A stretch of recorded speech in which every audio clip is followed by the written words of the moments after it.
Première leçon de maths 2 secondes, rappel de la règle fondamentale du calcul fractionnaire, son application à la simplification d'une écriture et on ne peut pas diviser par 0. Pour suivre en maths au lycée, il est indispensable d'être au point en calcul fractionnaire. Voici une règle, la règle fondamentale du calcul fractionnaire, que je vous demanderai de savoir par cœur. On ne change pas la valeur d'une écriture fractionnaire lorsqu'on multiplie ou divise son numérateur et son dénominateur par un même nombre non nul. Relisez-la dans votre tête.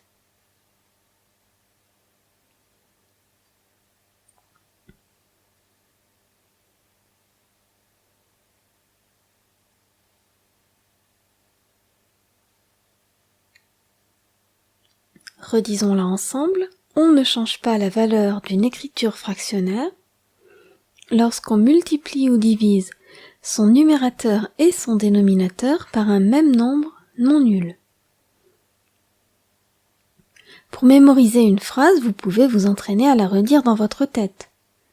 D'abord en regardant puis sans regarder. Ou alors, si ça ne suffit pas, vous pouvez la copier plein de fois à la main, tout en vous la redisant dans votre tête.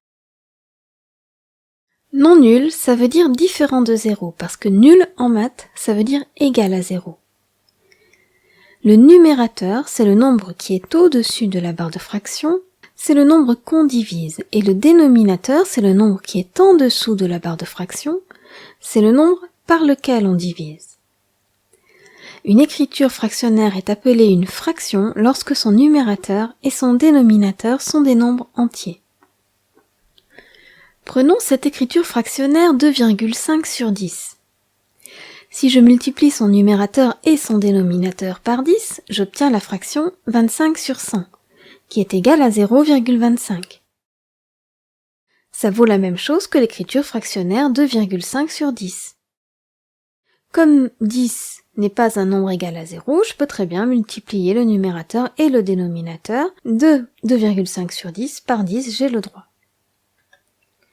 Si maintenant je veux simplifier la fraction 25 sur 100, simplifier c'est-à-dire l'écrire avec les nombres entiers positifs les plus petits possibles au numérateur et au dénominateur, je peux simplifier la fraction par 25, c'est-à-dire diviser son numérateur et son dénominateur par 25.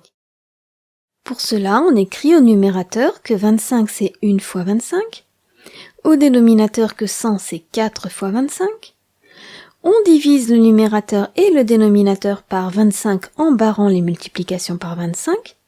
Il nous reste 1 au numérateur et 4 au dénominateur, et 1 sur 4, ça fait 0,25 aussi. Cette règle, on ne change pas la valeur d'une écriture fractionnaire lorsqu'on multiplie ou divise son numérateur et son dénominateur par un même nombre non nul. Donnons-lui un petit surnom pour mieux s'en rappeler. On va dire que c'est une règle pas de jaloux. Si on multiplie le numérateur par un nombre, il faut multiplier le dénominateur par le même nombre. Et si on divise le numérateur par un nombre, il faut diviser le dénominateur par le même nombre, pas de jaloux. Mais attention, ça ne marche qu'avec les multiplications et les divisions, et seulement si on multiplie ou si on divise le numérateur et le dénominateur par des nombres non nuls. C'est très important que le nombre par lequel on multiplie ou divise le numérateur et le dénominateur soit différent de 0. Mettons que vous ayez à résoudre une équation du type x-2 fois x au carré sur x-2 est égal à 4. Il serait intéressant de simplifier le premier membre par x-2 pour obtenir une équation plus simple, x carré est égal à 4. Seulement, on a le droit de le faire que si x-2 est non nul. Et quand est-ce que x-2 vaut 0? Quand est-ce qu'il est nul? x-2 vaut 0 lorsque x est égal à 2. Si je pose la condition x doit être différent de 2, je peux simplifier le premier membre par x-2. Il reste x au carré. J'ai alors à résoudre l'équation x au carré est égal à 4. Elle équivaut à x au carré moins 4 égale 0, en soustrayant 4 aux deux membres. On factorise le premier membre qui vaut x au carré moins 2 au carré à l'aide de la troisième identité remarquable. on obtient x plus 2 fois x moins 2 égale 0. On sait qu'un produit est nul lorsque l'un au moins de ses facteurs est nul. Notre équation équivaut donc à x plus 2 égale 0 ou x moins 2 égale 0, ce qui nous donne x égale 2 ou x égale moins 2. Sauf que nous ne pouvons pas garder la solution x égale 2, puisque quand nous avons simplifié le premier membre, il fallait que x soit différent de 2 pour pouvoir le faire. Il ne nous reste donc que la solution x égale moins 2. On note grand S égale moins 2 entre accolades, ce qui signifie l'ensemble des solutions, et l'ensemble qui contient uniquement le nombre moins 2. Vérifions que moins 2 est bien solution de notre équation et pas 2. Pour cela, remplaçons x par moins 2 dans le premier membre. X moins 2 fois x au carré sur x moins 2 devient moins 2 fois moins 2 au carré sur moins 2, c'est-à-dire moins 4 fois 4 sur moins 4. Je simplifie par moins 4, il me reste 4, c'est égal au deuxième membre. C'est bon, moins 2 est bien solution de notre équation. Mais si on remplace x par 2, qu'est-ce qui se passe? Le premier membre devient 2 moins 2 fois 2 au carré sur 2 moins 2, c'est-à-dire 0 fois 4 sur 0. Et ça, combien ça fait? Que dit la calculatrice? Elle dit erreur math. Ben alors, elle ne sait pas calculer, cette calculatrice, ça donne quoi 0 fois 4 sur 0? 0 fois 4, ça donne 0, mais 0 divisé par 0. En 0, combien de fois 0? Une fois? 0 fois? 3 fois? 4 fois? 1000 fois? 1 milliard de fois? Pas étonnant qu'elle bug la calculatrice, on ne peut pas diviser par 0. C'est la deuxième chose que je vais vous demander de retenir dans cette leçon et pour toutes vos années de lycée.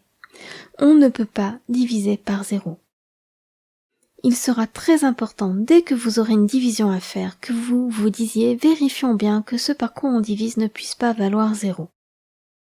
Conclusion pour cette équation, seul moins 2 est solution de notre équation grand S égale moins 2 entre accolades. L'ensemble des solutions, c'est l'ensemble qui contient uniquement le nombre moins 2. Mais revenons pour le moment à nos simplifications de fractions. Pour simplifier donc, on décompose le numérateur et le dénominateur en un produit, avec des facteurs communs au numérateur et au dénominateur, et on barre les facteurs identiques. Pas de jaloux, si vous barrez un x2 au numérateur, il faut aussi barrer un x2 et un seul au dénominateur. Vous en barrez un en haut, un en bas. Par exemple, simplifions 130 sur 26. 130 c'est 13 fois 10 et même 13 fois 2 fois 5. Et 26 c'est 13 fois 2. On barre le x13 du numérateur et pas de jaloux le x13 du dénominateur. On barre le x2 du numérateur et pas de jaloux, on barre aussi le x2 du dénominateur. Comme tout a été barré au dénominateur, on ajoute un petit x1, puisque ça ne change pas un nombre de le multiplier par 1. Il nous reste 5 sur 1, c'est-à-dire 5. 130 sur 26 est égal à 5. À vous de simplifier les écritures fractionnaires suivantes. Mettez la vidéo en pause pendant que vous le faites, puis comparez votre travail avec le corrigé.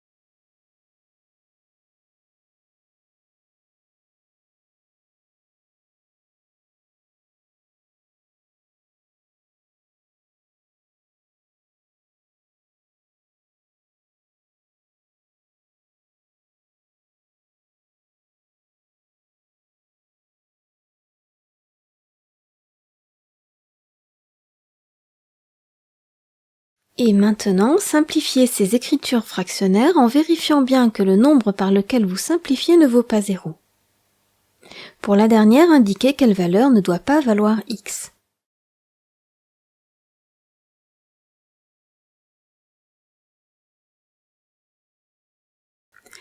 Premier calcul, on sait que 3 moins pi ne vaut pas 0, puisque pi vaut environ 3,14 et qu'il est donc plus grand que 3.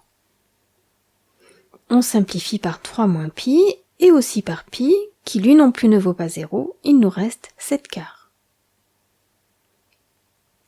Deuxième calcul, racine de 2 vaut environ 1,41, donc racine de 2 moins 1 ne vaut pas 0, on peut donc simplifier par racine de 2 moins 1.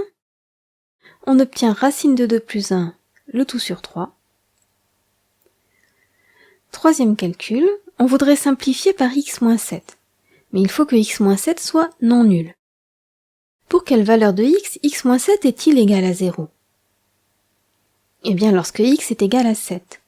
On pose donc la condition x doit être différent de 7, et on simplifie notre écriture fractionnaire par x moins 7, mais aussi par 7 en décomposant le 49 en 7 fois 7. Il nous reste x sur 7. Voilà pour aujourd'hui. Quels sont les 2 points que je vous ai demandé de retenir dans cette leçon? D'abord la règle fondamentale, la règle pas de jaloux. On ne change pas la valeur d'une écriture fractionnaire lorsqu'on multiplie ou divise son numérateur et son dénominateur par un même nombre non nul. Et on ne peut pas diviser par 0.